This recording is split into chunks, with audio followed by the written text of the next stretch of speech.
नमस्कार, D24 प्रेरणा channel पाहू शकतात.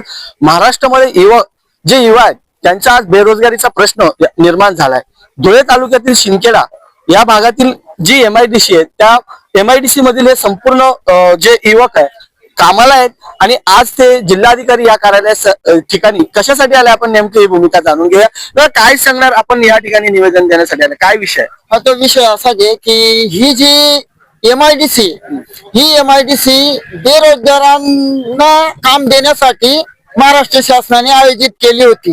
शेतकऱ्यांच्या जमिनी या MIDC गेल्या, शासनाचा पैसा लागला, पण तरी बी रोजगार अजून त्या स्थितीला आहे.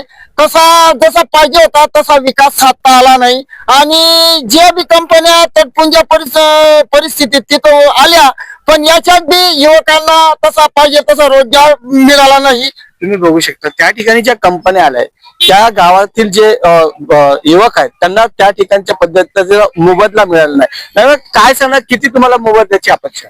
आम्हाला 1000च्या वर मोबदल्याची अपेक्षा आहे, कारण अकुशल कामगार कुशल कामगार ज्या सरकारने श्रेणी तयार करून दिलेला आहे त्या श्रेणीनुसार पेमेंट मिळाला पाहिजे त्यांना आणि योग्य तो दर मिळाला पाहिजे.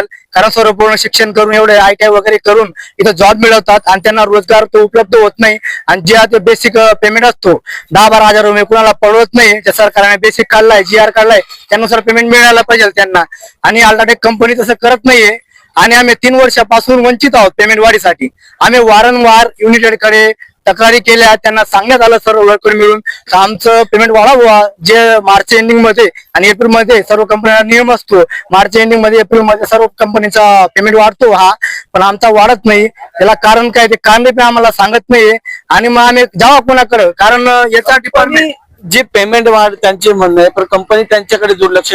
सर किती युवक असेल, किती जवळपास लोकलचे जे पोरं आहेत ते जवळपास 100 मुलं आहेत काम करणारे. प्रत्येक मुलामध्ये प्रत्येकाकडे स्किल चांगली आहे कामाची, तर कोणी आम्हाला जसं आम्हाला मोबदला मिळाला पाहिजे मोबदला आम्हाला कोण देत नाही तिथं. सर तुम्ही या संदर्भात जे कामगार आले तिथे गेले का? कामगारांच्या तिथं गेलेलं नाही. पहिले म्हटलं आपण मुख्य कार्यालयाला जाऊन येऊ, म्हटलं कलेक्टर ऑफिसला, तिथून काय निर्णय भेटतो काय नाही ते आपण बघू, तर त्याच्यानंतर ते काय काम करता काय नाही ते बघायचं. सर नुकताच जो कामगार कायदा आहे आता जो याच्यामध्ये आला अंमलबजावणी, त्यानुसार जे युवक असेल त्यांना रोजगार मोठ्या पद्धतीने मिळाला पाहिजे. काय सांगत त्याविषयी आपली काय? माझी सर्व कामगार मजुरांना विनंती आहे, तो सरकारचे GR आलेला आहे त्याच्यानुसार पेमेंट व्हायला पाहिजे आणि जेवढं लोकॅलिटी आहे सर्वांनी एकत्र येऊन या जो आम्ही मुद्दा काढला याला सपोर्ट करायला पाहिजे. कारण हा लोकॅलिटीचा प्रश्न आहे. ज्या शेतकऱ्यांनी जमिनी दिलेल्या आहेत त्या मुलाबालांना यांनी असं सांगून दिलेलं आहे आमच्या मुलाबाला जॉबला लावा, तो मुलगा त्यांनी जॉबला लावला त्याच पेमेंट मध्ये तो काम करत असेल, त्याचं परिवार त्याचं फॅमिली त्या उदरनिर्वाह होत नसेल त्या पेमेंट मध्ये, त्या रोजगारचा काय फायदा असा बी प्रश्न आम्हाला उपलब्ध होत आहे. जमिनी गेल्या, रोजगार देऊ असं आश्वासन दिलं परंतु त्यांना ते मोबदला मिळायचं. काय सांगणार, काय युवा म्हणून काय सांगणार? आमचा एकच प्रश्न आहे की पेमेंट वाढली पाहिजे, कारण की आम्ही मागच्या 3 वर्षापासून काम करतोय. आणि प्लस राहिली दुसरी गोष्ट म्हणजे की आता मागे इथलं मोवाडीचा ड्रायव्हर होता की त्यांना तिथं म्हणजे एक बिहारी म्हणून बाहेरच्या लोकांनी तिथं मारहाण केली आणि त्याला जीवितहानी केली. सर तुम्हाला जर न्याय मिळाला नाही तर तुमची पुढची भूमिका काय राहणार? जर न्याय मिळाला नाही तर याची पुढची भूमिका आमची अशी राहील की आम्ही पूर्ण MIDC चक्का जाम करू, सगळेच परिसरातील युवकांना एक करू आणि कामगार एकजुटीचा विजय करून आम्ही पुढे येऊ आणि मोठे आंदोलन उभं करू आणि शासनाच्या विरोधात हा एल्गार थांबणार नाही याची नोंद घ्यावी. सर किती युवक असतील पूर्ण? आम्ही 100+ मुलं आहे आपण लोकॅलिटी मध्ये काम करायला. सर्व 10-15 हजार.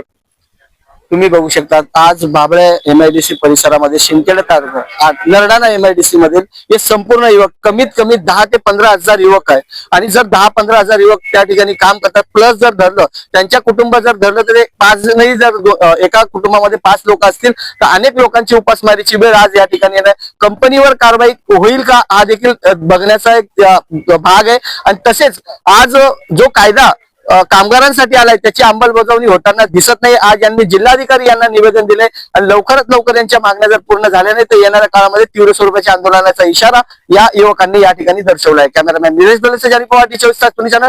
जय हिंद, जय महाराष्ट्र. मागण्या पूर्ण झाल्याच पाहिजे, MIDC मध्ये कामगारांच्या मागण्या झाल्याच पाहिजे.